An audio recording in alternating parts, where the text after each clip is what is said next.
쾅! 육중한 대문이 닫히는 소리가 마치 천둥 소리처럼 고막을 때렸습니다. 그 소리는 단순히 문이 닫히는 소리가 아니었습니다.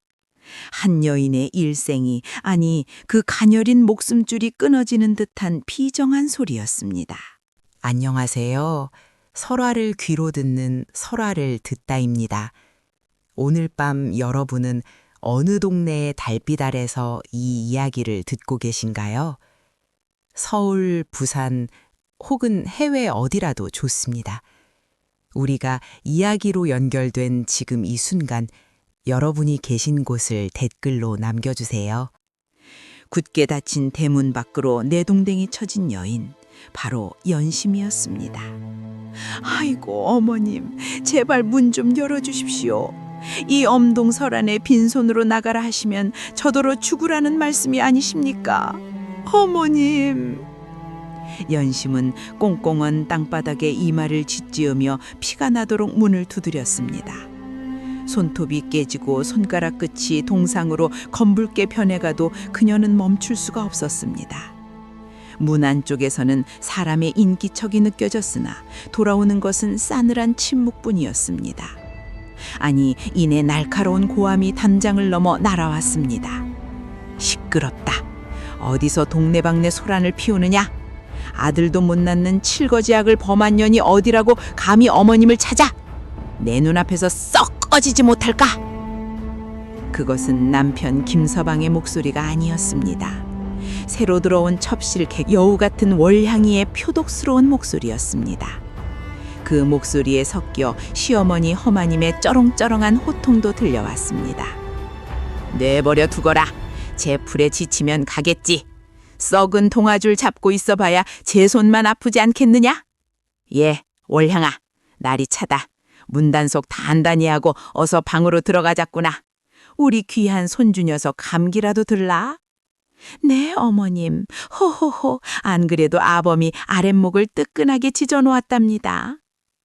대문 안쪽에서 들려오는 저 웃음소리, 연심의 가슴을 후벼 파는 저 다정하고도 잔인한 대화소리에 연심은 그만 맥이 탁 풀려 주저앉고 말았습니다. 7년이었습니다. 꽃다운 나이에 시집와서 저 높은 담장 안에서 죽어라 일만 했습니다. 손이 부르트도록 빨래하고 허리가 끊어지도록 철구질을 했습니다. 시어머니의 온갖 구박과 멸시를 견디며 언젠가는 내 정성을 알아주시겠지, 언젠가는 남편이 나를 따뜻하게 바라봐 주겠지 하며 버틴 세월이었습니다. 하지만 돌아온 것은 아들을 못 낳는다는 죄명과 헌신짝처럼 버려지는 비참한 결말뿐이었습니다. 서방님, 김서방님, 한 번만 얼굴 좀 보여주세요. 네. 우리가 부부의 연을 맺고 산 세월이 얼마입니까? 어떻게 작별 인사 한마디 없이 저를 이렇게 내치십니까? 연심은 대문에 매달려 하염없이 남편을 불렀습니다. 하지만 대답 없는 메아리만 차가운 바람에 실려 흩어질 뿐이었습니다. 담 너머로는 이미 왁자지껄한 저녁상 차리는 소리가 들려왔습니다. 기름진 고기 굽는 냄새가 담을 넘어 연심의 코를 찔렀습니다. 그 냄새가 어찌나 야속하고 서러운지 연심은 마른 구역질을 해댔습니다. 하늘도 무심하시지. 회색빛으로 잔뜩 찌푸린 하늘에서는 기어이 굵은 눈발이 날리기 시작했습니다. 쌀랑눈인가 싶더니 이내 앞이 보이지 않을 정도로 펑펑 쏟아지는 한방눈으로 변했습니다.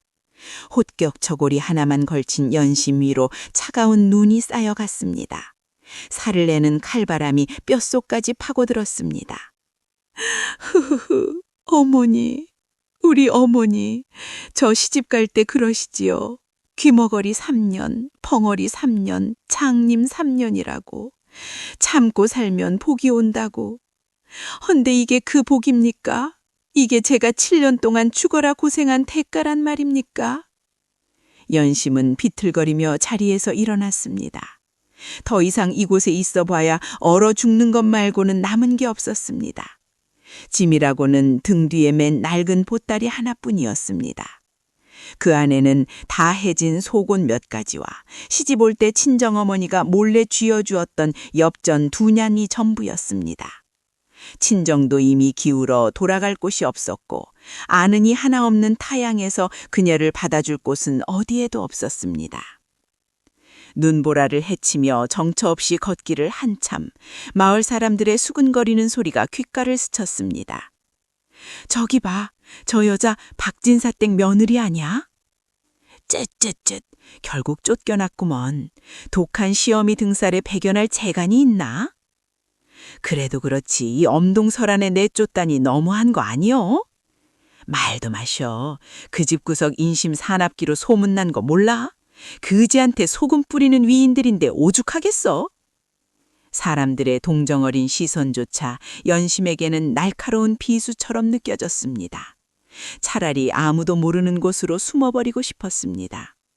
연심은 마을을 벗어나 인적이 드문 강가로 향했습니다. 꽁꽁 얼어붙은 한강 위로 하얀 눈이 끝없이 쌓이고 있었습니다. 차라리 이대로 죽어버리는 게 낫지 않을까.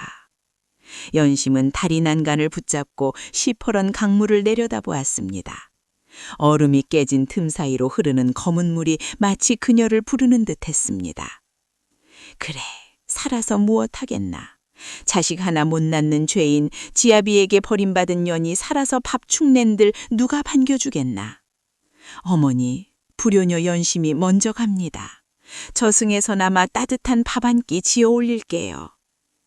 연심이 눈을 질끈 감고 난간 위로 몸을 던지려는 찰나였습니다. 깨깽! 깽! 깨깽! 어디선가 들려오는 처절한 비명이 연심의 귀를 때렸습니다. 사람의 소리가 아니었습니다. 짐승의 소리, 그것도 아주 고통스럽고 다급한 울음소리였습니다. 연심은 저도 모르게 감은 눈을 떴습니다. 죽음의 문턱에서 들려온 그 소리가 어찌나 구슬퍼던지 차마 외면할 수가 없었습니다. 소리 나는 곳을 보니 험상궂은 산에 하나가 굵은 밧줄을 질질 끌고 오고 있었습니다. 백정이었습니다. 그의 손에 들린 밧줄 끝에는 털이 다 빠지고 앙상하게 뼈만 남은 늙은 개 한 마리가 매달려 있었습니다. 이놈의 똥개 새끼야! 빨리 안 걸어! 오늘따라 왜 이리 버티는 거야? 확 여기서 몽둥이찜을 해버릴까 보다! 깨깽! 낑! 낑! 백정은 개의 목을 사정없이 잡아당겼습니다. 개는 뒷다리를 질질 끌며 버티고 있었지만 장사의 힘을 당해낼 재간이 없었습니다. 개의 몰골은 참혹하기 그지없었습니다. 온몸은 오물과 진흙으로 뒤덮여 본래의 색을 알아볼 수조차 없었고 등가죽은 갈비뼈가 튀어나올 듯 말라붙어 있었습니다. 엉덩이 쪽에는 커다란 상처가 나 있어 붉은 피가 눈 위로 뚝뚝 떨어졌습니다. 그런데 그 순간이었습니다. 끌려가던 개가 고개를 돌려 다리 위에 서 있는 연심을 쳐다보았습니다. 눈이 마주쳤습니다. 연심은 숨이 턱 막히는 것 같았습니다. 그 개의 눈말굴, 깊고 그윽하면서도 세상의 모든 슬픔을 다 담고 있는 듯한 그 눈말굴이 연심의 가슴을 세차게 두드렸습니다. 금방이라도 눈물을 쏟을 듯 처져 있는 그 눈이 마치 연심에게 말을 거는 것 같았습니다. 살려주세요. 살고 싶어요. 저도 당신처럼 춥고 아픕니다. 개의 눈빛은 7년 전 시집 오던 날 가마 안에서 홀로 흘렸던 연심의 눈물과 너무나 닮아 있었습니다. 그리고 방금 전까지 죽음을 결심했던 자신의 처지와 다를 바가 없었습니다. 버려진 목숨, 쓸모없다고 내쳐진 생명. 안 돼. 연심의 입에서 저도 모르게 탄식이 흘러나왔습니다. 죽으려던 여자가 죽으러 가는 짐승을 보고 발을 떼었습니다. 연심은 홀린 듯 다리 아래로 뛰어내려갔습니다. 눈길에 미끄러져 엉덩방아를 찢고 신발이 벗겨져 버선발이 눈 속에 파묻혔지만 아랑곳하지 않았습니다. 희보시오, 멈추시오. 그 개를 어쩔 셈이요? 연심의 다급한 외침에 백정이 걸음을 멈추고 힐끗 뒤를 돌아보았습니다. 뭐야? 웬 미친 여자가 남의 장사를 방해해? 썩 비키지 못해? 재수없게 시리. 백정은 험악한 인상을 쓰며 연심을 위협했습니다. 허리춤에 찬 쉬퍼런 칼이 번뜩였습니다. 평소 같았으면 벌벌 떨며 도망쳤을 연심이었지만 지금은 아니었습니다. 저 개의 눈망울이 그 애원하는 듯한 눈빛이 연심의 발목을 붙잡고 놓아주지 않았습니다. 그 개를 어디로 데려가는 것이요? 어디긴 어디야? 늙고 병들어서 짖지도 못하는 똥개, 가죽이나 벗겨서 팔아먹으려는 거지. 그러니 방해 말고 갈 길이나 가시오. 오늘 일진 한번 사납네. 퇴! 백정이 바닥에 침을 뱉으며 다시 줄을 잡아당기려 했습니다. 개는 킁 하고 짖지도 못하고 그저 끙 하는 신음만 흘리며 바닥에 납작 엎드렸습니다. 살려달라고, 제발 살려달라고 온몸으로 빌고 있었습니다. 안 됩니다. 그럴 수는 없습니다. 연심은 다짜고짜 백정의 앞을 가로막았습니다. 그리고 떨리는 손으로 품속 깊이 넣어두었던 쌈지를 꺼냈습니다. 그녀의 전 재산, 그녀의 생명줄이나 다름없는 엽전 2냥이 들어있는 쌈지였습니다. 이 돈을 드릴 테니 그 개를 제게 파십시오. 백정은 연심이 내민 엽전을 보고 눈이 휘둥그레졌습니다. 그리고는 어이없다는 듯 킬킬거렸습니다. 이거 참 세상 오래 살고 볼 일이네. 거짓골을 하고서는 개를 사겠다고? 이보시오 아주머니, 이 개는 늙어서 고기도 질기고 가죽도 헐었어. 2냥이면 장터에서 살이 통통하게 오른 암탉을 5마리는 살 돈이요. 제정신이요? 제정신입니다. 아니, 미쳤어도 상관없습니다. 그 개를 제게 넘기십시오. 어서요.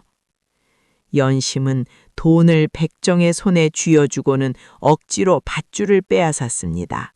백정은 횡재했다는 표정으로 엽전을 깨물어 확인해보고는 킬킬거리며 돌아섰습니다. 거참 돈이 썩어나는가 보네. 마음대로 하시오. 어차피 오늘 내일 하는 놈이라 데려가봐야 송장 치르는 값만 더 들 거요. 잘 먹고 잘 살아보시오. 미친 여자와 똥개라. 백정의 비웃음 소리가 멀어지고 강가에는 다시 정막이 찾아왔습니다. 연심은 털썩 자리에 주저앉았습니다. 긴장이 풀리자 온몸이 사시나무 떨듯 떨려왔습니다. 그녀의 앞에는 밧줄에 묶인 늙은 개가 거친 숨을 몰아쉬며 쓰러져 있었습니다. 아이고, 내가 미쳤지. 내가 정말 미쳤어. 내 코가 석잔데 당장 입에 풀칠하기도 어려운 처지에 개를 사다니. 연심은 허탈한 웃음이 나왔습니다. 전 재산을 털어 산 것이 다 죽어가는 똥개라니.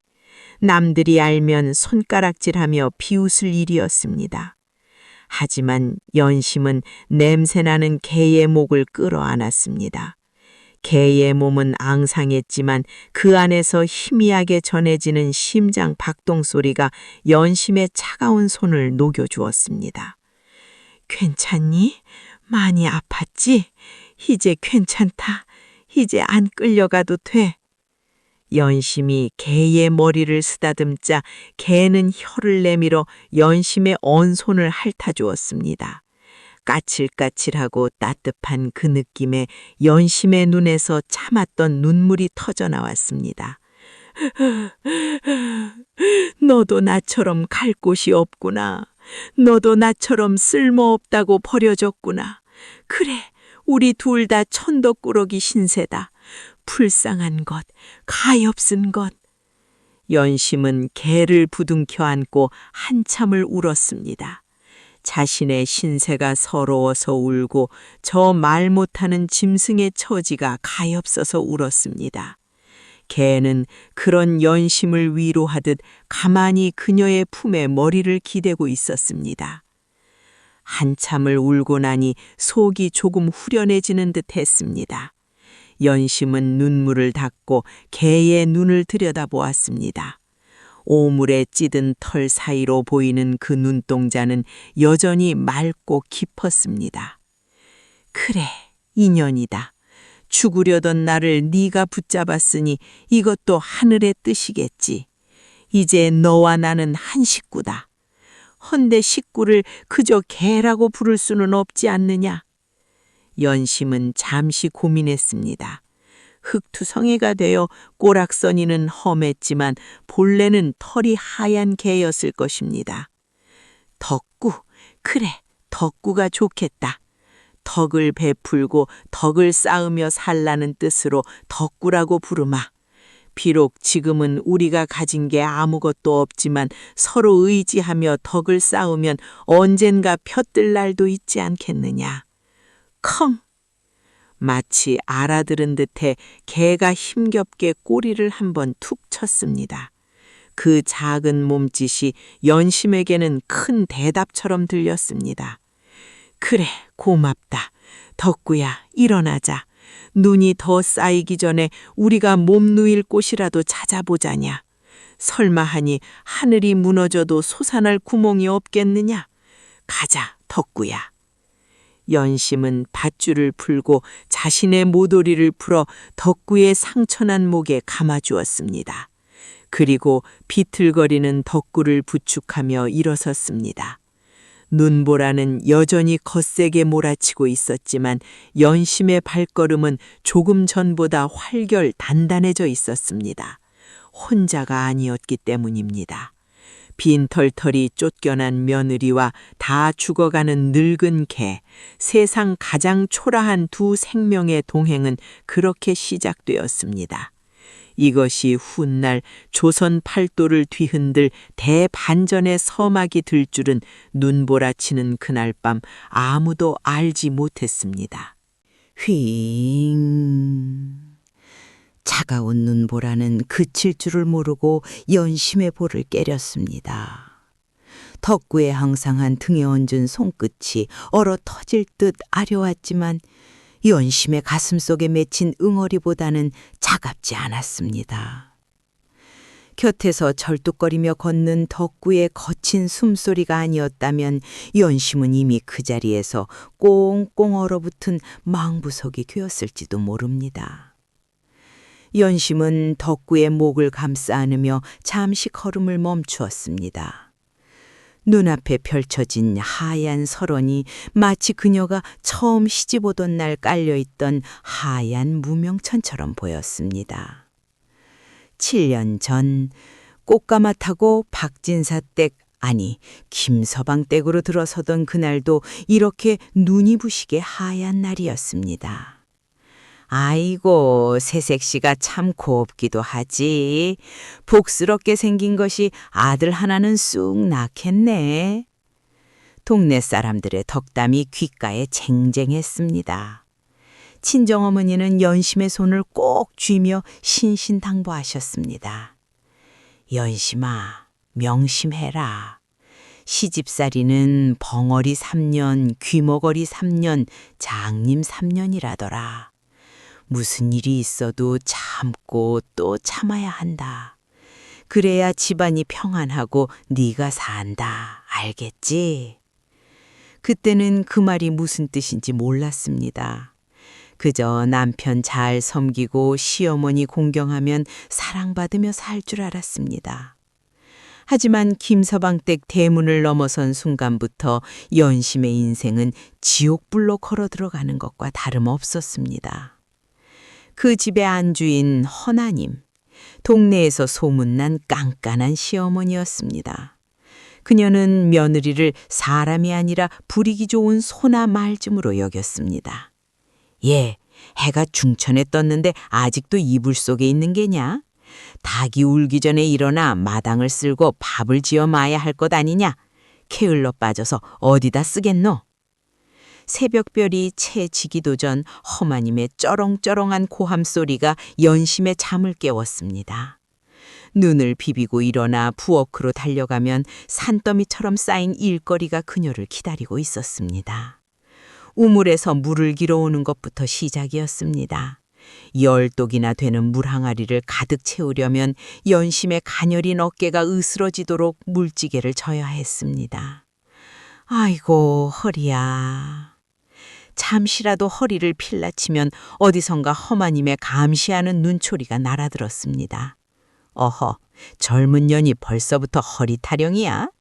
우리 때는 아이 낳고 사흘 만에 밭을 매러 나갔다.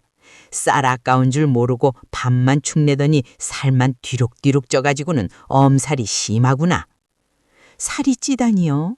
연심은 하루에 보리밥 한 덩이도 제대로 먹지 못해 피골이 상접해 있었습니다. 식구들이 남긴 잔반을 부뚜막에 서서 허겁지겁 먹는 것이 그녀의 유일한 식사였습니다. 그마저도 허마님의 눈치가 보여 목구멍으로 넘어가는지 코로 넘어가는지 모를 지경이었습니다. 하지만 육체적인 고통보다 더 견디기 힘든 것은 대를 잇지 못한다는 멸시와 구박이었습니다. 들어온 지 3년이 넘도록 태기가 없으니 밭이 문제인가 씨가 문제인가. 치치. 네 년이 전생에 무슨 죄를 지었길래 이리도 복이 없느냐. 내 죽어서 조상님들 뵐 면목이 없어. 허마님은 밥상머리에서도 빨래터에서도 심지어 동네 사람들이 보는 앞에서도 연심을 닥달했습니다. 마치 아이를 못 낳는 것이 죽을 죄라도 되는 양 몰아세웠습니다. 그럴 때마다 연심은 죄인처럼 고개를 숙이고 눈물만 삼켜야 했습니다. 남편 김서방이라도 제 편이 되어 주었다면 좋았을 것입니다. 하지만 김서방은 허수아비보다 못한 사내였습니다. 여보, 어머님이 저리 말씀하시니 제가 몸둘 바를 모르겠습니다. 당신이라도 제 마음 좀 알아주세요. 저도 노력하고 있잖아요. 밤늦은 시각 연심이 남편의 등 뒤에 대고 하소연이라도 할라치면 김서방은 귀찮다는 듯 돌아누우며 핀잔을 주었습니다. 아, 시끄러. 잠 좀 자자. 어머니 말씀이 틀린 게 뭐가 있어. 칠거지약 중에 으뜸이 무자라 했거늘 당신이 아들을 못 낳으니 집안 꼴이 말이 아니잖아. 나도 동네방네 창피해서 얼굴을 들고 다닐 수가 없어. 여보, 어찌 그리 매정한 말씀을? 그만해. 징징거리는 소리 듣기 싫으니 썩 나가서 물이나 한 사발 떠와. 남편의 차가운 등짝을 보며 연심은 밤새 베개를 적셔야 했습니다. 그래도 언젠가는 하늘이 감동하여 점지해 주시겠지. 지성이면 감천이라 하지 않았던가. 연심은 새벽마다 정화수를 떠놓고 삼신할머니께 빌고 또 빌었습니다. 그러나 하늘은 연심의 편이 아니었습니다. 1년 전 그 일이 있고부터 모든 희망은 산산조각이 나버렸습니다. 어머님, 제가 귀한 손님을 모셔왔습니다. 어느 날 김서방이 화려한 비단옷을 입은 앳된 여인을 대동하고 들어왔습니다. 짙은 분냄새를 풍기며 여우처럼 눈을 흘기던 그 여인, 바로 월량이었습니다. 어머나, 이 집이 김서방님 댁이군요. 기와집이 으리으리한 게 참으로 복스럽게 생겼습니다. 어머님, 처음 뵙겠습니다. 월량이라 하옵니다. 월량은 콧소리를 섞어가며 허마님에게 절을 올렸습니다. 허마님의 입이 귀에 걸렸습니다. 오냐, 네가 그 소문난 월향이로구나. 인물이 훤한 것이 아주 꽉 찼구나. 그래, 몸은 튼튼하냐? 네, 어머님, 제가 이래 봬도 튼튼하기는 장사랍니다. 월향이 들어온 날부터 연심은 안주인 자리에서 밀려나 뒷방 늙은이 신세가 되었습니다. 아니, 하녀보다 못한 존재가 되었습니다. 월향은 손에 물 한 방울 묻히지 않고 하루 종일 거울 앞에서 치장이나 하며 김서방의 비위를 마쳤습니다. 서방님, 이거 사주세요. 저거 사주세요. 그래, 우리 월향이 갖고 싶은 거 다 가져라. 네가 웃으니 집안에 꽃이 피는 것 같구나. 김서방은 월향의 치마폭에 쌓여 정신을 못 차렸습니다. 연심이 마당에서 빨래 방망이질을 하고 있으면 안방에서는 두 사람의 질펀한 웃음소리가 담장을 넘어왔습니다. 그 소리를 들으며 연심은 빨랫감이 찢어져라 방망이질을 해댔습니다. 가슴속에 맺힌 화병이 터져버릴 것만 같았습니다. 그러던 어느 날 사단이 났습니다. 월향이 헛구역질을 하며 쓰러진 신용을 한 것입니다. 으액, 으액.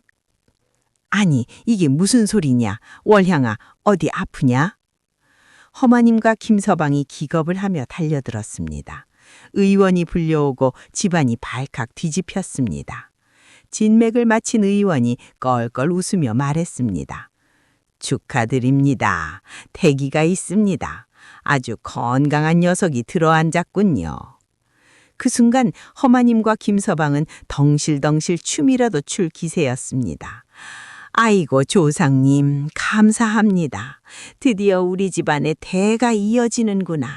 월향아, 네가 우리 집 복덩이다 복덩이야. 잘하다 월향아, 내 너를 업고 다니마. 온 집안이 축제 분위기였지만 단 한 사람 연심만이 웃을 수 없었습니다. 그녀는 부엌 구석에 쪼그리고 앉아 소리 죽 켜 울었습니다. 이제 이 집에서 자신의 자리는 완전히 사라졌다는 것을 직감했기 때문입니다. 아니나 다를까 월향의 임신 소식이 들린 지 몇 달 지나지 않아 허마님의 호출이 떨어졌습니다. 예, 연심아, 너도 알다시피 이제 곧 귀한 손주가 태어난다. 헌데 집안에 기가 센 여자가 둘이나 있으면 아이에게 부정을 탄다는구나. 허마님은 짐짓 근엄한 표정으로 듬을 들였습니다. 곁에 앉은 월향은 회심의 미소를 지으며 배를 쓰다듬고 있었습니다. 게다가 점쟁이가 그러더구나. 네 사주가 워낙 세서 우리 집안의 복을 다 막고 있다고. 그러니 어쩌겠느냐. 집안의 대를 위해 네가 희생해야지. 희생이라니요. 7년을 뼈 빠지게 일한 며느리에게 할 소리입니까? 어머님, 그게 무슨 말씀이십니까? 저를 내치시려는 겁니까? 연심이 떨리는 목소리로 묻자 허마님은 눈 하나 깜짝하지 않고 대답했습니다. 내치다니 듣기 거북하구나. 잠시 친정 가서 쉬고 있으라는 게다. 물론 돌아올 기약은 없다만. 칠거지약을 범한 며느리를 7년이나 데리고 살아준 것만으로도 감지덕지해야지. 위자료는 줄 수 없으니 그리 알아라. 내가 해온 혼수야 다 낡아 빠졌고 오히려 밥값이나 안 청하면 다행이지. 어머님, 너무하십니다. 제가 이 집 귀신이 되리라 맹세하고 들어왔느거늘 어찌 이리 매정하게. 시끄럽다. 이미 결정 난 일이야. 당장 내일 날 밟는 대로 짐 싸서 나가거라. 더는 꼴도 보기 싫으니. 그렇게 쫓겨난 것이었습니다. 7년의 세월이 그 피땀 흘린 노력이 아들 못 낳았다는 죄 하나로 물거품이 되어 사라진 것입니다. 억울했습니다. 분했습니다. 가슴을 쥐어뜯고 하늘을 원망해도 시원치 않았습니다. 두고 보자. 내가 이대로 죽을 줄 아느냐. 회상에서 깨어난 연심의 눈에서 시퍼런 불꽃이 튀었습니다. 그녀는 묵주먹을 불끈 쥐었습니다. 옆에서 덕구가 걱정스러운 눈빛으로 그녀를 올려다보고 있었습니다. 덕구야. 연심의 목소리는 더 이상 떨리지 않았습니다. 찬바람에 단련된 얼음장처럼 차갑고 단단해져 있었습니다. 우리는 살아야 한다. 살아서 보라한 듯이 잘 살아서 저들에게 보여줘야 해. 천륜을 저버린 대가가 얼마나 무서운지, 짐승만도 못한 인간들의 말로가 어떤지 내 두 눈으로 똑똑히 보고야 말 것이다. 연심은 덕구의 머리를 쓰다듬으며 다짐했습니다. 죽으려던 마음은 도끼로 바뀌었습니다. 허마님과 김서방이 희희낙낙하며 비단 금침 위에서 뒹굴고 있을 지금 연심은 눈보라치는 벌판 한가운데 서 있었습니다. 가진 것이라고는 병든 개 한 마리와 헌옷가지 뿐이었지만 그녀의 가슴 속에는 그 어느 때보다 뜨거운 불덩어리가 타오르고 있었습니다. 가자, 덕구야. 어디 사람이 죽으란 법만 있겠느냐. 이 산을 넘으면 다 쓰러져가는 흉가라도 하나 있을 것이다. 귀신이 나온다고 다들 피한다지만 산 사람 입에 거미줄 치는 것보다야 낫지 않겠느냐. 연심은 눈을 부릅뜨고 앞을 향해 걸음을 옮겼습니다. 덕구도 컹 하고 짧게 짖으며 그녀의 앞길을 틔워주듯 앞장섰습니다. 눈보라는 더욱 거세졌지만 두 생명의 발걸음을 막을 수는 없었습니다. 이제 곧 그들의 운명을 뒤바꿀 기이하고도 신비로운 밤이 다가오고 있었기 때문입니다. 살을 내는 듯한 칼바람을 뚫고 연심과 덕구는 사람들의 발길이 닿지 않는 깊은 산속으로 숨어들었습니다. 인적은커녕 산짐승 발자국조차 드문 첩첩 산중이었습니다. 해는 니엇니엇 저물어가고 사방에서 들려오는 짐승들의 울음소리가 귓가를 스칠 때마다 연심의 등골이 오싹해졌습니다. 덕구야, 우리 이러다 얼어 죽는 건 아니겠지? 아니, 호랑이 밥이라도 되면 어쩐다니. 연심은 덜덜 떨며 덕구의 목을 끌어안았습니다. 덕구는 지칠 대로 지친 기색이 역력했으나 연심을 안심시키려는 듯 꼬리를 살랑이며 앞장을 섰습니다. 컹! 컹! 덕구가 멈춰선 곳은 자풀이 무성하게 우거진 흉가 앞이었습니다. 지붕은 반쯤 무너져 내려앉았고 문짝은 덜렁거려 금방이라도 떨어져 나갈 것만 같은 폐가였습니다. 마을 사람들이 도깨비터라며 얼씬도 하지 않는다는 그 흉흉한 곳이었지만 당장 눈보라를 피할 곳이 급한 연심에게는 대궐보다 귀한 보금자리였습니다. 아이고, 덕구야, 네가 여기를 어떻게 알았느냐. 그래, 귀신이 나온들 저 아래 악귀 같은 사람들보다야 무섭겠느냐. 들어가자. 비바람만 피하면 그만이지. 연심은 삐걱거리는 문을 열고 들어갔습니다. 방 안은 먼지가 수북하고 거미줄이 쳐져 있었지만 다행히 구들장은 멀쩡해 보였습니다. 연심은 주저앉을 새 없이 밖으로 나가 마른 삭정이를 주워왔습니다. 아궁이에 불을 지피자 매캐한 연기와 함께 희미한 온기가 방 안을 채우기 시작했습니다. 콜록, 콜록, 맵기도 해라. 그래도 따뜻하니 살 것 같구나. 덕구야, 이리 와. 내 옆에 딱 붙어라. 서로 체온을 나누어야 산다. 그날부터 연심과 덕구의 기막힌 동거가 시작되었습니다. 먹을 것이라곤 산에서 캔 칡뿌리와 나무 껍질뿐인 날들이 이어졌습니다. 연심은 손톱 밑이 새카맣게 물들도록 흙을 파헤쳐 칡을 캐냈습니다.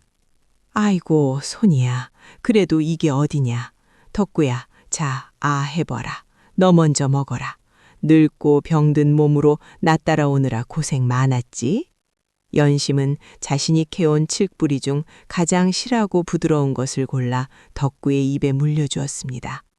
배가 고파 눈이 핑핑 돌 지경이었지만 짐승이라도 제 식구 배를 먼저 채워주는 것이 사람 된 도리라 여겼기 때문입니다.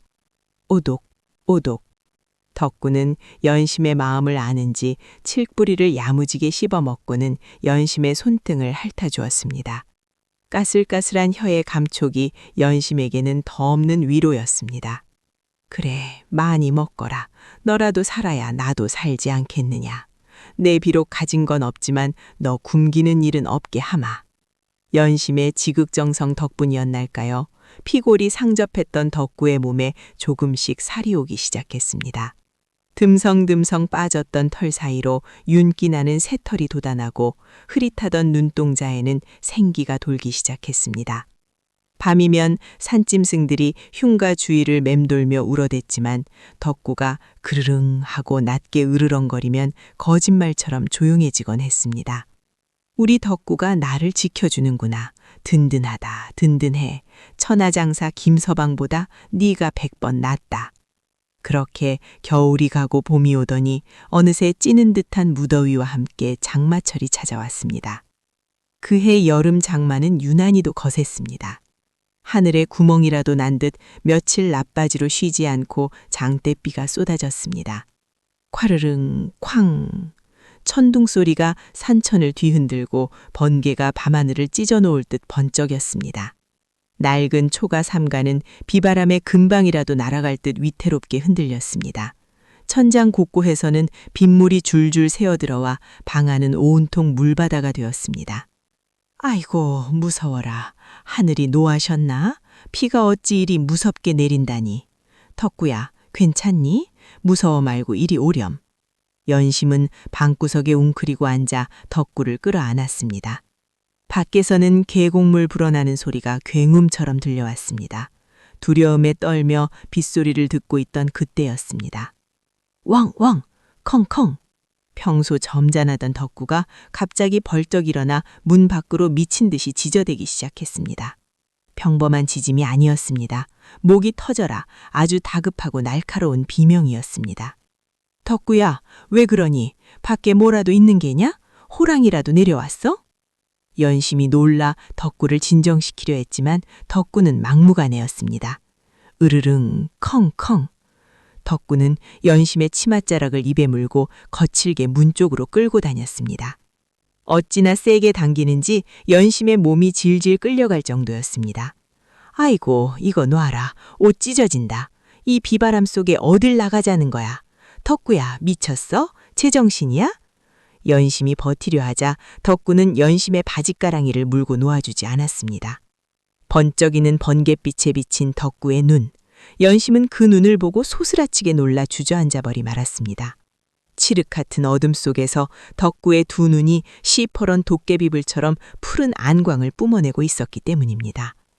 저게 정말 개의 눈이란 말인가? 연심의 등골에 식은땀이 흘렀습니다. 덕구의 눈빛은 공포 그 자체였지만 동시에 무언가를 간절히 호소하고 있었습니다. 나가야 해. 당장 여기서 나가야 해. 주인이 위험해. 덕구의 눈은 그렇게 말하고 있었습니다. 짐승이지만 영물의 기운이 느껴지는 그 눈빛에 압도된 연심은 홀린 듯 자리에서 일어날 수밖에 없었습니다. 알았다. 알았어. 나갈게. 나가면 될 거 아니냐. 이거 놓고 앞장서라. 연심이 몸을 일으키자마자 덕구는 쏜살같이 문을 박차고 나갔습니다. 밖은 한 치 앞도 분간할 수 없는 아수라장이었습니다. 억수같이 쏟아지는 비가 얼굴을 때려 눈을 뜰 수조차 없었습니다. 덕구야, 같이 가자. 제발 좀 천천히 좀 가자구나. 연심은 진흙탄에 미끄러지고 나뭇가지에 긁히며 덕구를 쫓았습니다. 신발은 진작에 벗겨져 맨발이 돌뿌리에 채여 피가 났지만 덕구는 멈출 기색이 없었습니다. 덕구는 절뚝거리는 다리로도 용케 산비탈을 기어 올랐습니다. 연심이 숨이 턱끝까지 차올라 멈추려 할 때마다 덕구는 뒤를 돌아보며 멍멍 하고 재촉했습니다. 더는 못 가겠다. 덕구야, 대체 어디까지 가는 거니? 나 죽겠다, 죽겠어. 연심이 빗물 범벅이 된 얼굴을 닦으며 주저앉으려는 순간 덕구가 멈춰섰습니다. 그들이 도착한 것은 집 뒤편 깎아지른 듯한 절벽 아래 언덕이었습니다. 비를 피할 처마 하나 없는 허허 벌판이었습니다. 아니, 기껏 데려온 곳이 여기란 말이냐. 비를 피하기는커녕 물벼락을 맞게 생겼는데. 덕구, 너 오늘 왜 이러는? 연심이 원망 섞인 목소리로 소리치던 바로 그 순간이었습니다. 우르릉, 쿵, 과. 땅이 울리고 귀를 찢는 듯한 굉음이 등 뒤에서 들려왔습니다. 연심이 소스라치게 놀라 뒤를 돌아보았습니다. 그리고 그녀는 자신의 눈을 의심했습니다. 저게 뭐야? 번개가 번쩍하고 세상을 비추는 순간 연심이 살던 초가집 뒤편의 산이 무너져 내리는 광경이 똑똑히 보였습니다. 집채만한 바위와 엄청난 양의 흙더미가 폭포수처럼 쏟아져 내려 방금 전까지 연심이 앉아있던 초가 삼간을 단숨에 집어삼켜버렸습니다. 쿠쿵, 과지지. 집은 비명지를 새도 없이 흔적도 없이 사라져버렸습니다. 만약 덕구를 따라 나오지 않았더라면, 만약 조금이라도 지체했더라면 연심은 저 흙더미 속에 파묻혀 꼼짝없이 목숨을 잃었을 터였습니다. 연심은 다리에 힘이 풀려 그 자리에 털썩 주저앉았습니다. 심장이 터질 듯 쿵쾅거렸습니다. 살았다. 내가 살았어. 연심은 덜덜 떨리는 손으로 옆에 있는 덕구를 끌어안았습니다. 비에 젖은 덕구의 몸은 따뜻했습니다. 덕구야, 네가 나를 살렸구나. 네가 나를 살렸어. 세상에, 세상에, 짐승이 사람 목숨을 구하다니. 아이고, 고맙다, 고마워. 연심은 덕구의 목을 끌어안고 엉엉 울었습니다. 공포와 안도감, 그리고 고마움이 뒤섞인 눈물이 빗물과 함께 흘러내렸습니다. 덕구는 꼬리를 살랑이며 연심의 눈물을 핥아주었습니다. 마치 이제 괜찮아요, 주인님 하고 위로하듯이 말입니다. 그렇게 두 생명은 쏟아지는 폭우 속에서 서로를 의지하며 밤을 지새웠습니다. 춥고 무서운 밤이었지만 연심은 더 이상 외롭지 않았습니다. 자신을 위해 목숨을 걸고 산길을 달려준 덕구가 곁에 있었으니까요.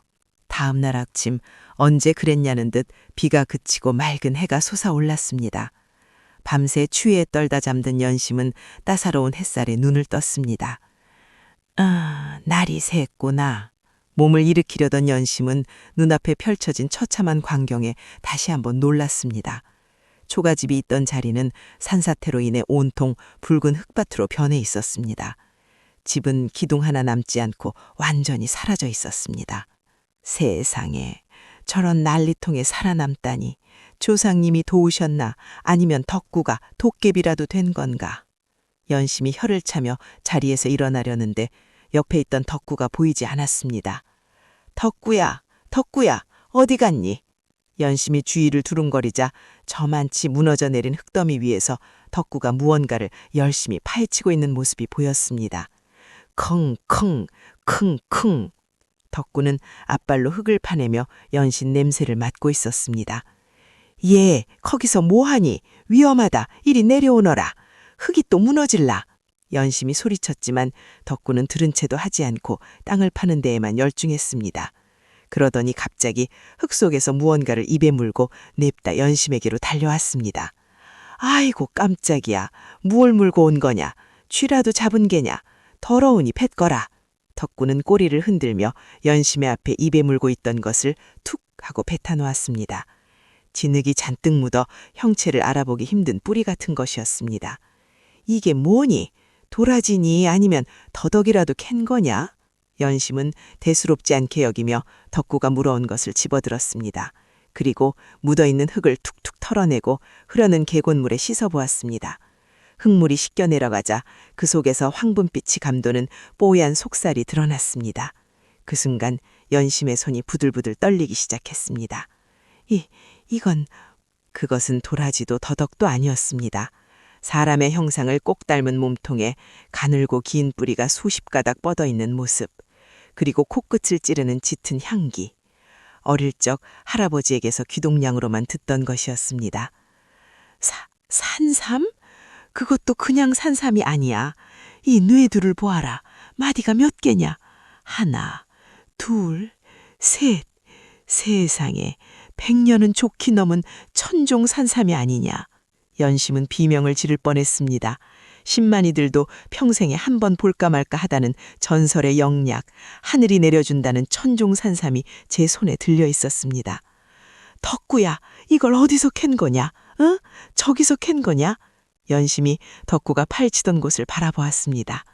산사태로 산의 속살이 드러난 그곳. 빗물에 흙이 쓸려 내려간 절벽 틈새로 황금빛 줄기들이 덩굴처럼 얽혀있는 것이 보였습니다. 하나가 아니었습니다. 저게 다 뭔 말이냐? 세상에, 세상에나. 연심은 치맛자락을 걷어올리고 미친 듯이 흙더미 위로 기어 올라갔습니다. 가까이 가서 보니 기절할 노릇이었습니다. 산삼이었습니다. 한 뿌리도 귀하다는 천종산삼이 군락을 이루어 마치 밭처럼 펼쳐져 있었습니다. 어제 내린 비가 흙을 쓸어내리면서 수백 년 동안 땅속 깊이 숨겨져 있던 산삼밭이 세상 밖으로 드러난 것이었습니다. 아이고 하나님, 부처님, 천지신명님, 감사합니다. 감사합니다. 연심은 그 자리에 무릎을 꿇고 넙죽 절을 올렸습니다. 눈물이 앞을 가려 산삼이 제대로 보이지도 않았습니다. 쫓겨난 며느리, 거짓골을 하고 죽으려 했던 연심에게 하늘이 내린 기적 같은 선물이었습니다. 그때 덕구가 곁으로 다가와 꼬리를 치며 멍 하고 짖었습니다. 마치 주인님, 이제 고생 끝이에요 하고 말하는 것 같았습니다. 연심은 덕구를 와락 끌어안고 볼을 비볐습니다. 그래 덕구야, 네가 복덩이다. 네가 나를 살리고 네가 나를 부자로 만들어주는구나. 사람들은 너를 똥개라 욕했지만 너는 하늘이 내게 보내준 보물이다, 보물. 연심은 떨리는 손으로 가장 크고 실한 산삼 한 뿌리를 조심스럽게 캐냈습니다. 사람 팔뚝만한 크기의 산삼에서는 신비로운 광채가 뿜어져 나오는 것 같았습니다. 연심은 산삼을 깨끗이 씻어 덕구의 입가에 가져다 댔습니다. 자, 덕구야, 이 귀한 것을 네가 찾았으니 첫 입은 마땅히 네가 먹어야지. 어서 먹거라. 이걸 먹으면 늙지도 않고 병도 낫는다더라. 보통 개라면 쳐다보지도 않은 쓴뿌리였지만 덕구는 망설임 없이 산삼을 받아 먹었습니다. 와작 와작 짚는 소리가 경쾌하게 산속에 울려 퍼졌습니다. 연심은 그 모습을 보며 눈물을 닦고 환하게 웃었습니다. 7년 만에, 아니 태어나서 처음으로 짓는 가장 환하고 행복한 웃음이었습니다. 그러나 이것은 시작에 불과했습니다. 덕구가 찾아낸 이 산삼밭은 단순한 재물이 아니었습니다. 훗날 연심이 조선 팔도의 최고의 거상이 되어 자신을 내쫓은 시댁 식구들에게 통쾌한 복수를 하고 세상을 호령하게 될 밑거름이었습니다. 비바람이 거친 하늘 위로 찬란한 무지개가 뜨고 있었습니다. 연심과 덕구, 두 생명의 앞에 펼쳐질 눈부신 미래를 축복하듯이 말입니다. 이보시오 아주머니, 이거 정말 파시는 겁니까? 내 평생 약재상을 했지만 이런 물건은 처음 봅니다. 뇌두를 보시오. 이건 천년 묵은 이무기가 승천하다 떨어뜨린 게 분명합니다. 읍내 약재상 주인의 눈이 튀어나올 듯 커졌습니다. 그의 손은 부들부들 떨리고 있었습니다. 연심이 내놓은 산삼 한 뿌리, 그것은 단순한 약초가 아니었습니다. 뿜어져 나오는 향기만으로도 방 안에 있던 병자들의 기침이 멎을 정도였으니까요. 네, 팝니다. 다만 제 값을 쳐주셔야 합니다. 이 돈으로 집도 사고 논밭도 사야 하니까요. 연심은 떨지 않고 당당하게 말했습니다. 며칠 전까지만 해도 굶어 죽을까 걱정하던 그녀였지만 이제는 눈빛부터 달라져 있었습니다. 덕구가 찾아준 보물은 연심에게 단순한 재물이 아니라 세상을 살아갈 힘과 자신감을 심어준 것입니다. 약재상 주인은 전 재산을 털다시피 하여 산삼값을 치렀습니다. 엽전 꾸러미가 산더미처럼 쌓였습니다. 연심은 그 돈으로 가장 먼저 무엇을 했을까요? 비단 옷을 사 입었을까요? 고기 반찬을 사 먹었을까요? 아닙니다. 연심은 그 길로 덕구와 함께 살던 그 폐가, 사람들이 귀신 나온다고 침뱉고 지나가던 그 도깨비터 주변의 야산을 몽땅 사들였습니다. 아니, 저 여자가 미쳤나? 돈이 썩어나나 보네. 그 흉가터를 사서 뭐 하려고? 밤마다 도깨비랑 춤이라도 추려나? 마을 사람들은 수군거렸습니다. 쫓겨난 며느리가 떼돈을 벌더니 실성했다며 비웃었습니다. 하지만 연심은 귀담아 듣지 않았습니다. 그녀에게는 믿는 구석이 있었기 때문입니다. 덕구야, 사람들이 뭐라 하든 상관없다. 네가 찾아준 땅이니 분명 명당일 게다. 우리 여기서 보란듯이 몽사짓고 살아보자. 알겠지? 크! 크! 덕구는 꼬리를 힘차게 흔들며 대답했습니다. 산삼을 먹은 덕구는 이제 더 이상 비로 먹은 똥개가 아니었습니다. 털은 눈처럼 하얗고 윤기가 흘렀으며 덩치는 송아지만큼 커져 호랑이도 때려잡을 기세였습니다. 특히 그 눈빛은 어찌나 영롱한지 동네 개들이 덕구 근처에는 얼씬도 못하고 꼬리를 내리고 도망칠 정도였습니다. 연심의 믿음은 틀리지 않았습니다. 도깨비 터라 불리던 그 땅은 사실 천하의 명당이었습니다. 연심이 씨앗을 뿌리는 족족 싹이 트고 줄기가 뻗어나갔습니다. 가뭄이 들어 아랫마을 논밭이 거북이 등처럼 쩍쩍 갈라질 때도 희한하게 연심내 밭에는 밤새 촉촉한 이슬이 내려 작물들이 푸르게 자랐습니다. 세상에, 저것 좀 봐. 호박이 물동이만 하네. 벼 이삭이 고개를 숙이다 못해 땅에 닿겠어. 이게 무슨 조화라니? 마을 사람들의 비웃음은 경이로움으로 바뀌었습니다. 가을이 되자 연심내 곳간은 곡식으로 터져나갈 지경이었습니다. 연심은 욕심 부리지 않고 곳간문을 활짝 열었습니다. 이보세요. 김새님네 식량이 떨어졌다면서요. 여기 쌀 한 가마니 가져가세요. 아이들 굶기지 마시고요. 박할머니, 다리가 아파서 땔감도 못 구하신다면서요. 덕구야, 나무 한 짐 져다 드려야 인심은 곳간에서 난다 했던가요? 연심의 넉넉한 인심에 마을 사람들은 그녀를 연심마님, 생불, 살아있는 부처라 부르며 칭송하기 시작했습니다. 쫓겨난 며느리가 불과 3년 만에 만석군 부자가 되어 존경받는 안주인이 된 것입니다. 하지만 빛이 있으면 어둠도 있는 법. 연심의 인생에 볕이 들 때 그녀를 내쫓은 김서방 댁에는 먹구름이 잔뜩 끼고 있었습니다. 김서방 댁의 안주인 노릇하던 허량. 그녀는 겉으로는 허마님에게 갖은 아양을 다 떨었지만 속으로는 딴 주머니를 차고 있었습니다. 어머님, 우리 귀한 손주 좀 보세요. 어쩜 이리 서방님을 쏙 빼닮을까요? 아이고, 예뻐라. 허량은 포대기에 쌓인 아기를 허마님 품에 안겨주며 간드러지게 웃었습니다. 허마님은 손주 재롱에 넋이 나가 입을 다물 줄 몰랐습니다. 오냐 오냐, 내 강아지. 내가 우리 집안의 기둥이다. 암 그렇고 말고. 칠거지역을 범한 전처녀는 꿈도 못 꿀 복덩이지. 허량아, 네가 고생이 많다. 고생이라니요, 어머님. 다 어머님 덕분인걸요.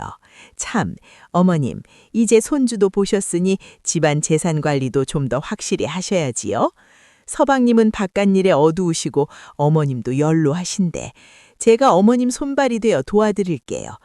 곧깬 열쇠랑 인장함 좀 잠시 제게 맡겨주시면 안 될까요? 제가 문서 정리 싹 해놓을게요. 평소 같으면 의심 많고 깐깐한 허마님은 어림도 없을 소리였습니다.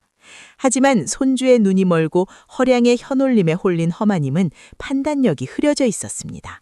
게다가 3년 동안 허량이 어찌나 싹싹하게 비위를 맞췄는지 허마님은 제 뱃속으로 낳은 딸보다 더 믿고 있었습니다. 그래, 네 말이 맞다. 내가 이제 눈도 침침하고 기력이 달라서 원. 자, 여기 있다. 이게 우리 집 전 재산이나 다름없는 문서함 열쇠다.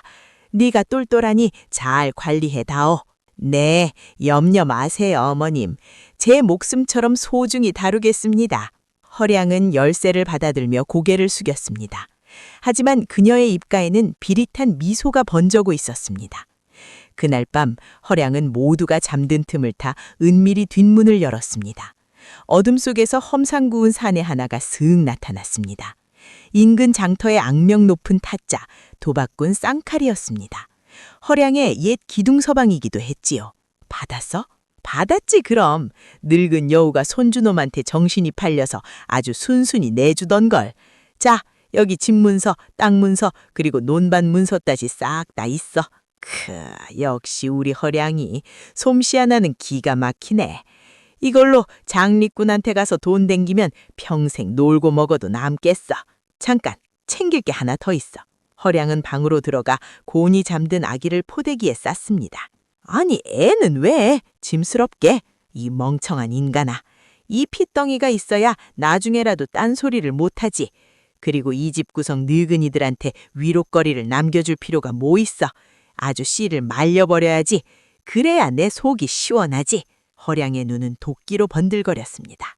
그녀는 폐물함에 든 금부치와 현금, 그리고 허마님이 목숨보다 아끼던 갓난쟁이 손주까지 들쳐업고는 야반도주를 감행했습니다.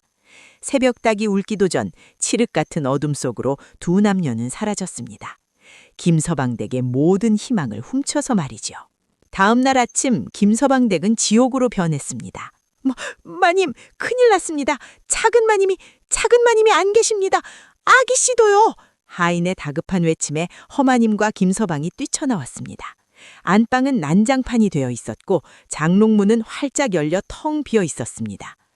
뭐라고? 허량이가 없다고? 우리 손주는? 내 강아지는? 그때 대문이 부서지라 쾅쾅 울렸습니다. 이놈들아, 문 열어.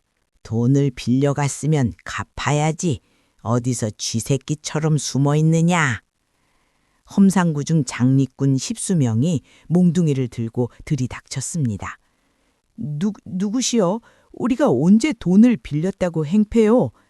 김서강이 덜덜 떨며 묻자 장리꾼 우두머리가 코웃음을 치며 문서를 얼굴에 들이밀었습니다. 월량이 어젯밤 찍어준 차용증이었습니다. 담보는 이 기와집과 논밭 전체였습니다. 네 마누라가 도장 찍고 돈 싸들고 튀었는데 뭔 헛소리야? 이 집은 이제 우리 거다. 당장 꺼져!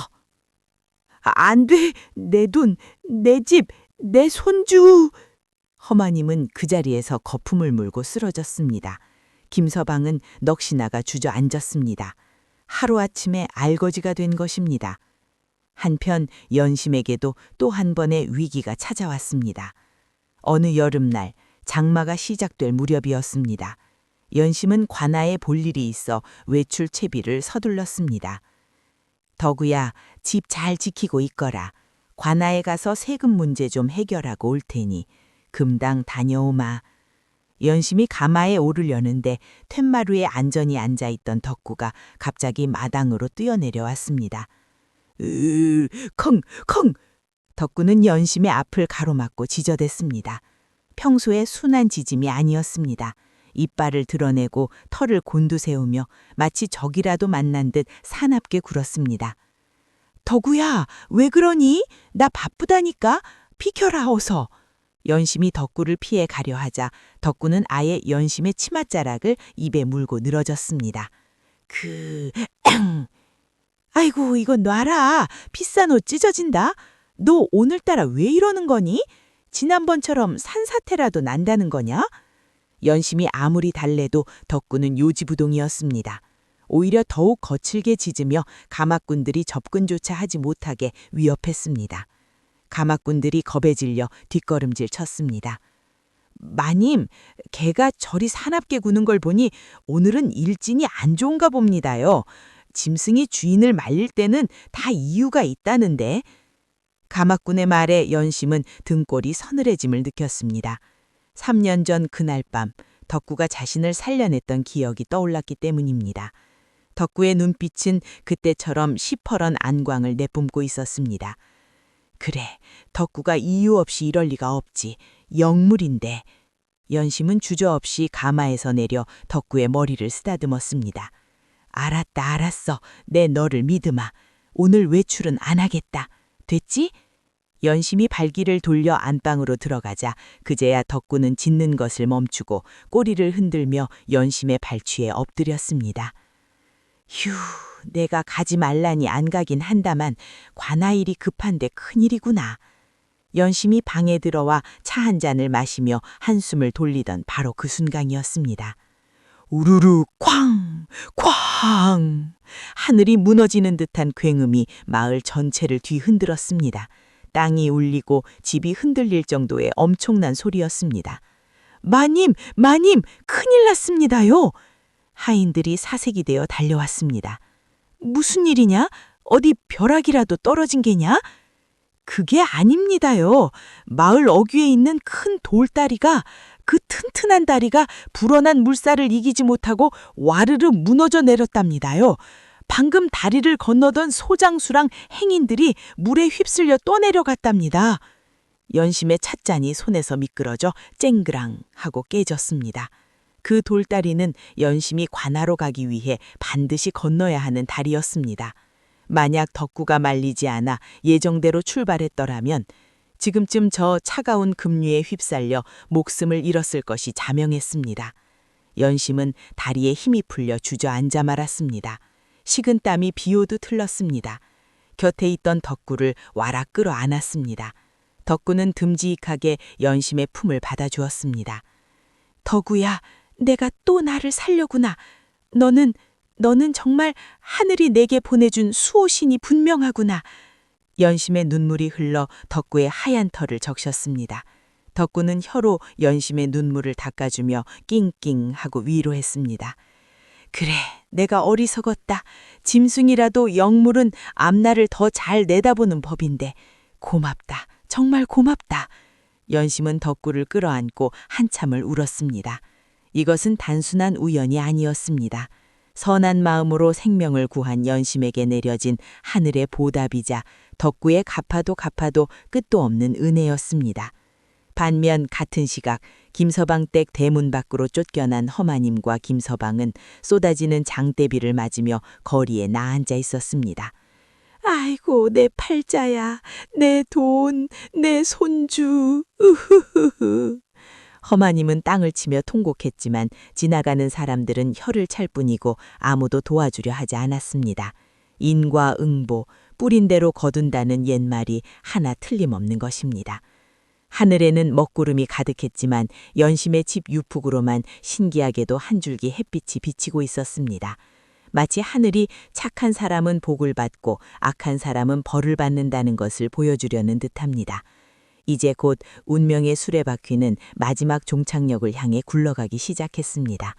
거짓골이 된 시댁 식구들과 거상이 된 며느리의 재회, 그 충격적인 순간이 다가오고 있었습니다.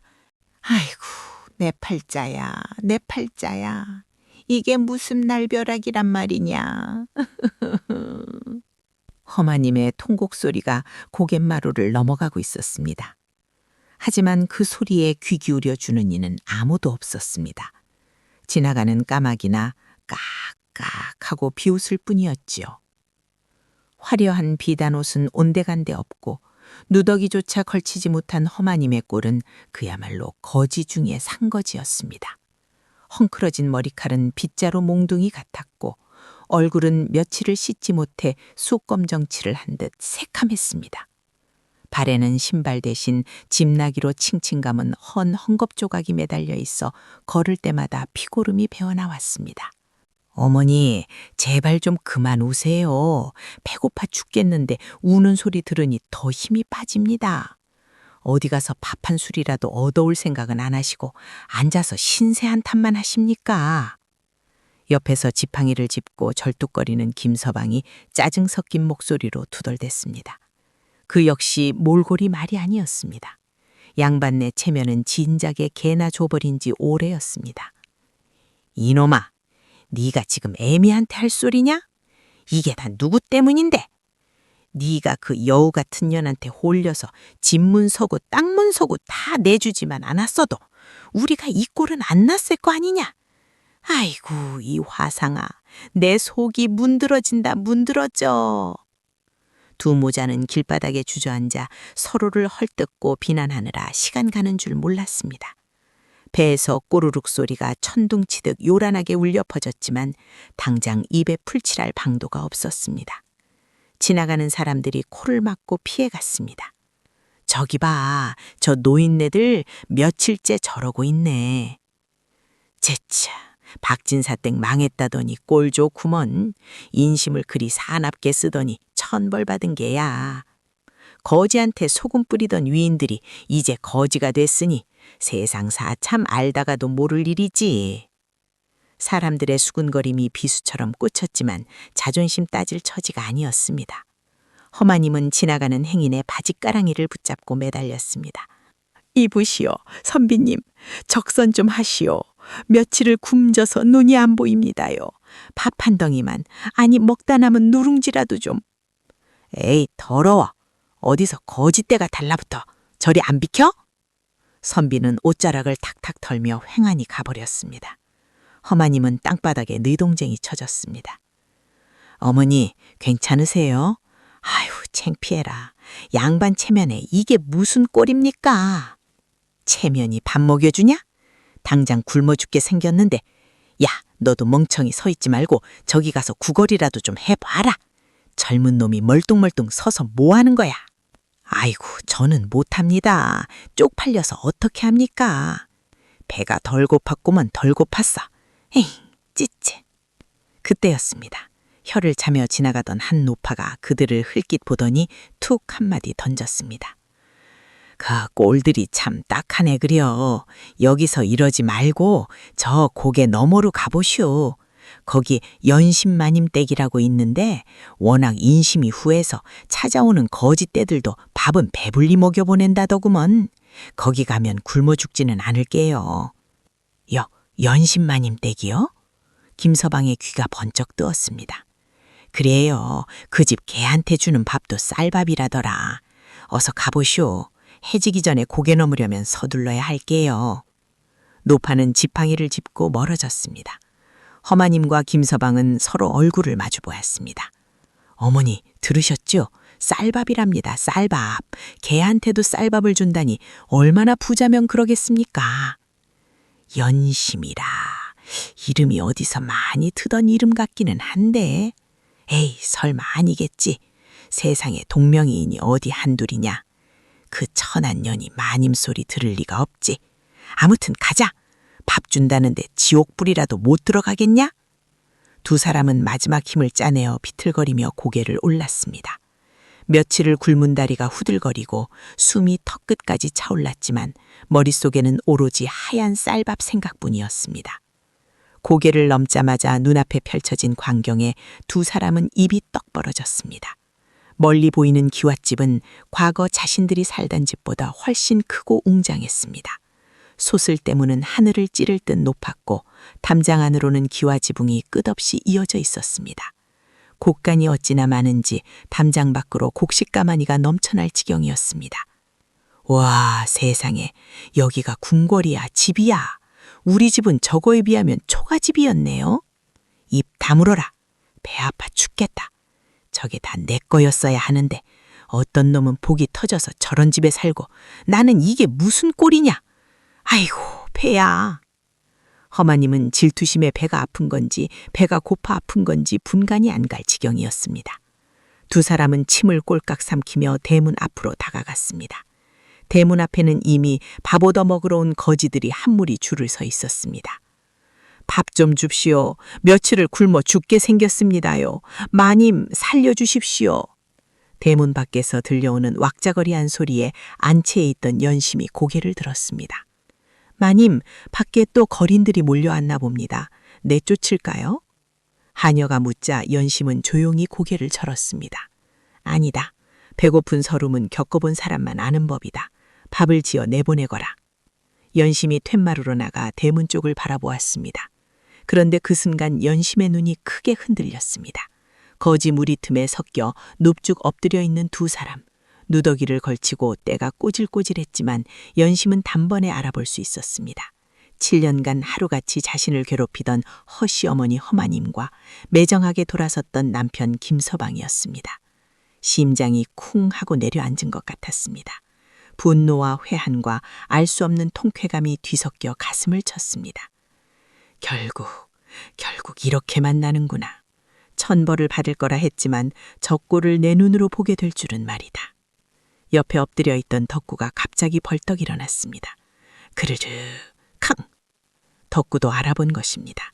자신의 목에 밧줄을 메어 도살장에 팔아넘기려 했던 그 집 사람들의 냄새 말입니다. 덕구의 팔이 곤두서고 이빨이 드러났습니다.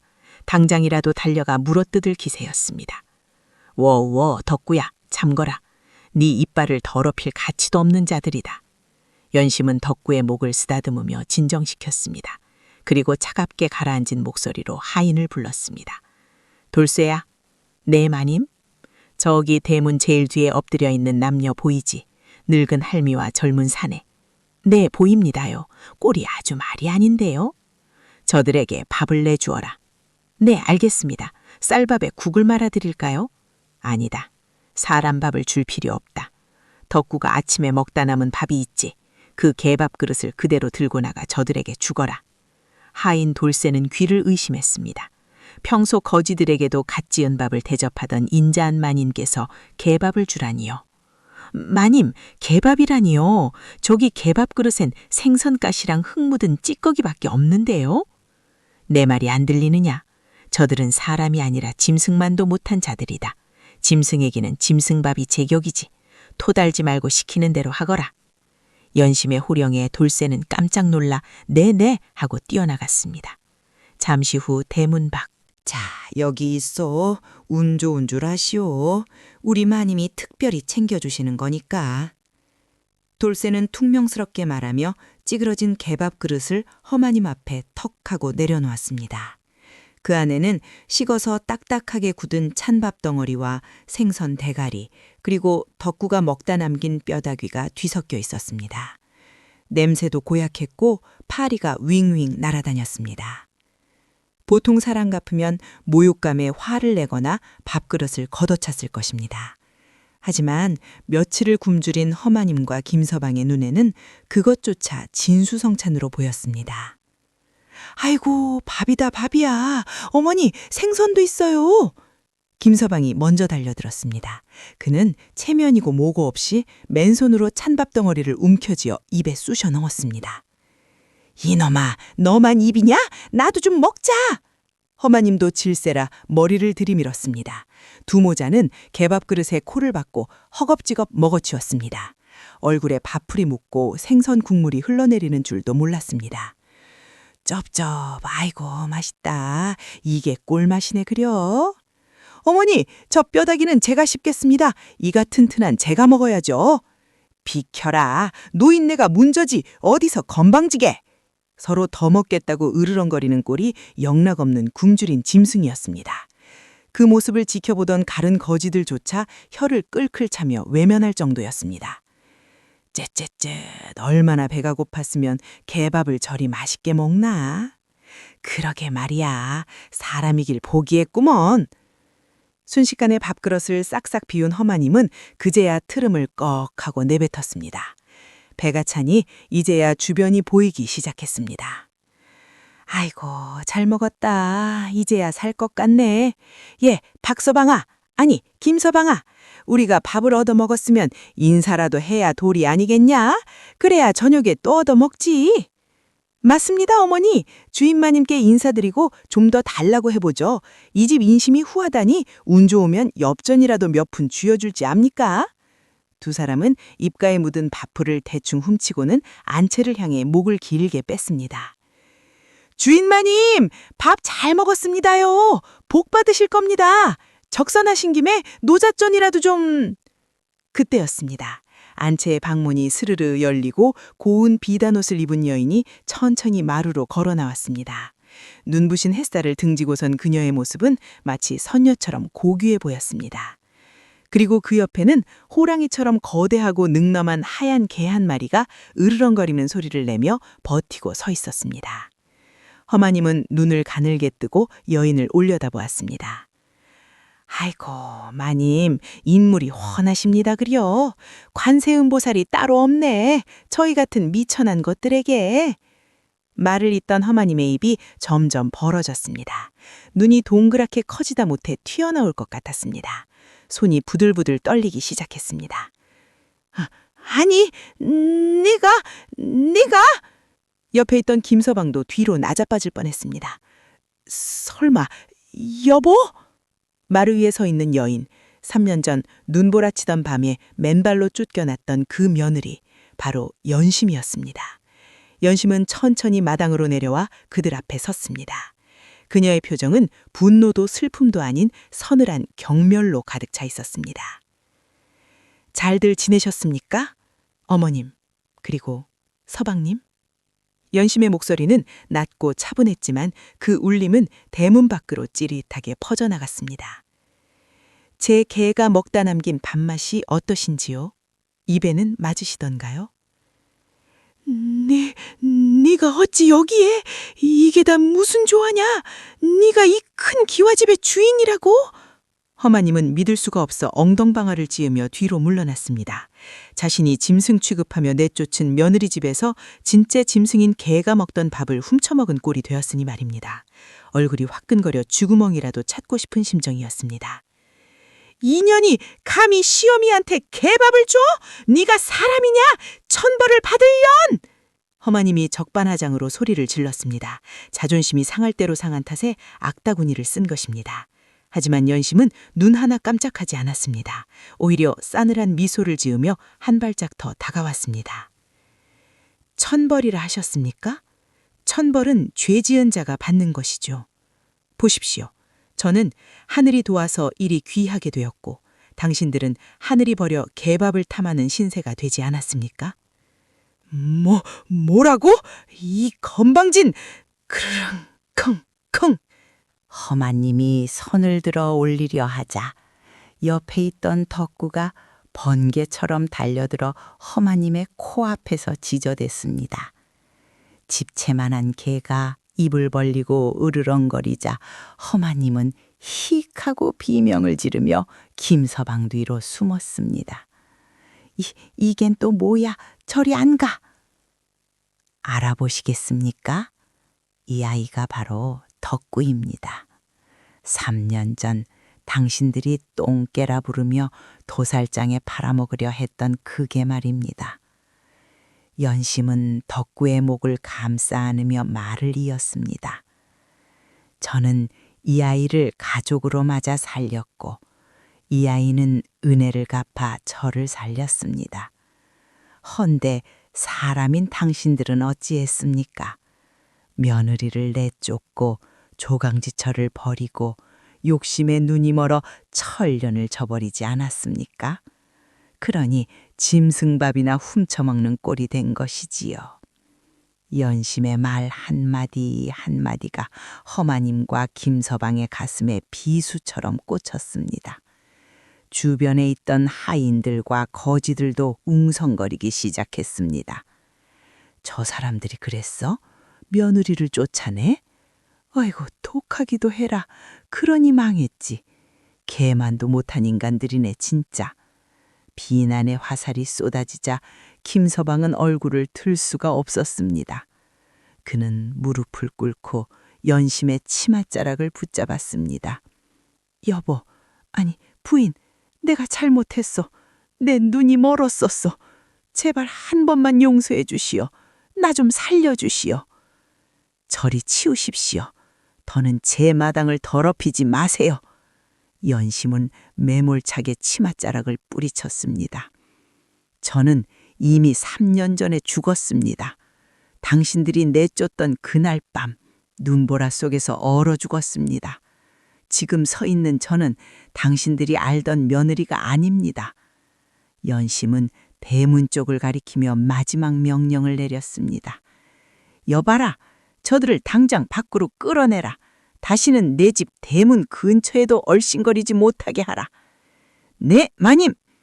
하인들이 우르르 달려들어 허마님과 김서방의 팔다리를 잡고 짐짝처럼 들어 올렸습니다. 아이고 며느라, 연심아, 내가 잘못했다. 밥 좀 터다오. 돈 좀 다오. 나 좀 살려다오. 허마님은 발버둥을 치며 애원익지만 이미 늦은 후회였습니다. 쿵 하고 대문 밖으로 내동댕이 쳐진 두 사람. 굳게 닫히는 대문 뒤로 연심의 단호한 뒷모습과 덕구의 우렁찬 짖음소리만이 남았습니다. 그것은 악연의 끝이자 새로운 세상의 시작을 알리는 소리였습니다. 쿵! 육중한 대문이 닫히는 소리가 허공을 가르고 잠시 후 빗장이 걸리는 소리가 철컥하고 울려 퍼졌습니다. 그 소리는 단순한 문단속이 아니었습니다. 연심의 인생을 짓누르던 7년의 시집살이, 그 지긋지긋했던 악연의 고리를 영원히 끊어내는 소리였습니다. 연심은 굳게 닫힌 대문에 등을 기대고 스르르 주저앉았습니다. 다리에 힘이 풀려서가 아니었습니다.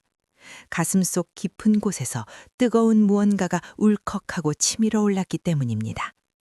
그것은 통쾌함이기도 했고 지난 세월의 서러움이기도 했으며 마침내 자유를 얻었다는 안도감이기도 했습니다.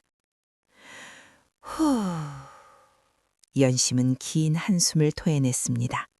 입김이 하얗게 흩어졌습니다. 끝났다. 드디어 끝났어. 연심의 문가에 맺힌 눈물이 볼을 타고 흘러내렸습니다. 하지만 이번 눈물은 3년 전 쫓겨나던 날 흘렸던 비참한 눈물이 아니었습니다. 스스로의 힘으로 운명을 바꾸고 당당하게 제자리를 지켜낸 자만이 흘릴 수 있는 승리의 눈물이었습니다. 덕구가 다가와 연심의 무릎에 머리를 기댔습니다. 커다란 눈망울로 연심을 올려다보며 마치 저 고생하셨어요. 이제 다 괜찮아요. 라고 말하는 듯 했습니다. 연심은 덕구의 목을 와락 끌어안고 얼굴을 파묻었습니다. 그래 덕구야, 네 덕분이다. 네가 없었더라면 나는 벌써 저 차가운 강물 귀신이 되었거나 저들처럼 비참하게 살고 있었겠지. 고맙다. 정말 고맙다. 덕구의 따뜻한 체온이 연심의 가슴으로 전해져 왔습니다. 짐승의 털은 거칠었지만 그 마음만은 세상 어느 비단결보다 부드럽고 따뜻했습니다. 반면 대문 밖의 풍경은 지옥도와 다름없었습니다. 이봐, 문 좀 열어줘. 며느라, 연심아, 내가 잘못했다니까 한 번만 용서해다오. 허마님은 대문을 손톱으로 긁으며 울부짖었습니다. 손톱이 깨지고 피가 맺혀도 멈출 줄을 몰랐습니다. 여보, 나야, 나. 당신 남편 김서방이라고. 우리가 부부의 연을 맺은 게 얼만데 이럴 수 있어. 밥 좀 더 줘, 제발. 김서방도 대문 틈에 코를 박고 애원했습니다. 하지만 돌아오는 것은 싸늘한 침묵뿐이었습니다. 에휴, 시끄러워. 저리 좀 비키시오. 지나가던 동네 사람들이 눈살을 찌푸리며 밀쳤습니다. 당신들 소문 다 들었어. 며느리 내쫓고 첩질하다가 망했다면서 그래놓고 염치도 없이 밥을 구걸하러 와. 어림도 없지. 썩 꺼지시오. 맞소.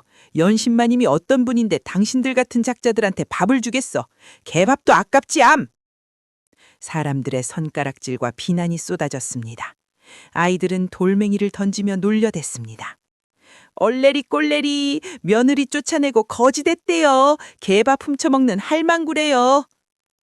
아이고, 내 팔자야. 이게 무슨 꼴인 말이냐. 허마님은 땅바닥을 치며 통곡했지만 아무도 그들을 동정하지 않았습니다. 결국 두 모자는 마을 사람들에게 등 떠밀려 쫓겨나고 말았습니다. 그들이 향한 곳은 어디였을까요? 갈 곳 없는 그들이 갈 수 있는 곳이라곤 다리 밑이나 남의 집 처마미뿐이었습니다. 그 후로도 들리는 소문에 의하면 허마님과 김서방은 읍내 장터를 떠돌며 구걸을 했다고 합니다. 한 푼만 줍쇼. 배고파 죽겠습니다. 하지만 그들의 구걸은 늘 싸움으로 끝났습니다. 이놈아, 네가 넙죽 엎드려서 더 빌어야지. 뻣뻣하게 서 있으니까 사람들이 돈을 안 주잖아. 어머니야말로 냄새나니까 저리 좀 가세요. 어머니 때문에 다 된 밥에 재뿌리잖아요. 서로를 탓하고 원망하며 머리채를 잡고 싸우는 늙은 노파와 절름발이 사내. 그들은 죽는 날까지 서로를 증오하며 지옥 같은 삶을 살았다고 합니다. 첩이었던 월향과 도박꾼 쌍칼 역시 훔친 돈으로 도박판을 전전하다가 결국 돈을 다 날리고 빚쟁이들에게 쫓겨 객사했다는 흉흉한 소문만이 바람결에 들려올 뿐이었습니다. 탐욕의 끝은 파멸이요, 배신의 대가는 비참한 죽음뿐이었습니다. 인과 응보, 뿌린 대로 거둔다는 하늘의 이치는 한치의 오차도 없었던 것입니다. 세월은 유수와 같이 흘렀습니다.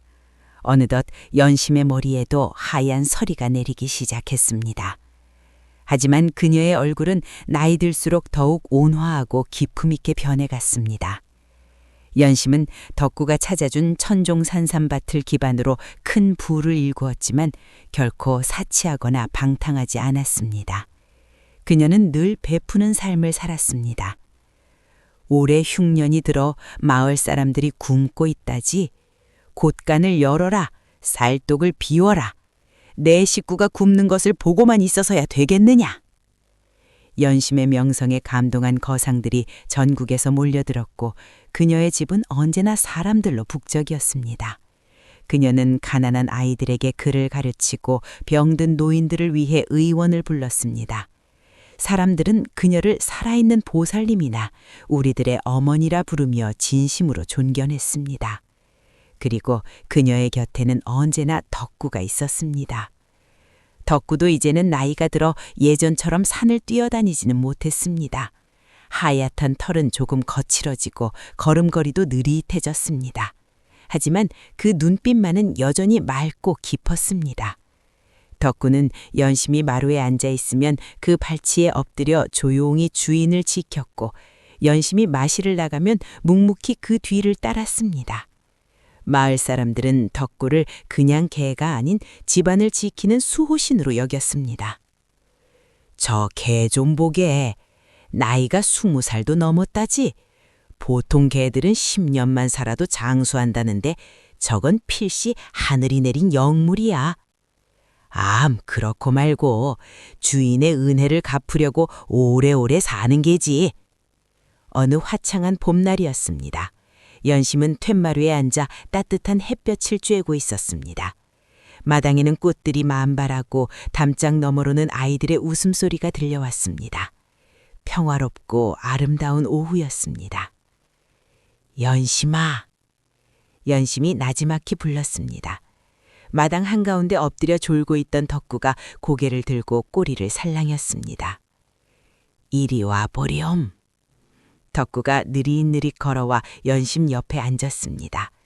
연심은 주름진 손으로 덕구의 머리를 오랫동안 쓰다듬었습니다. 참으로 고마웠다.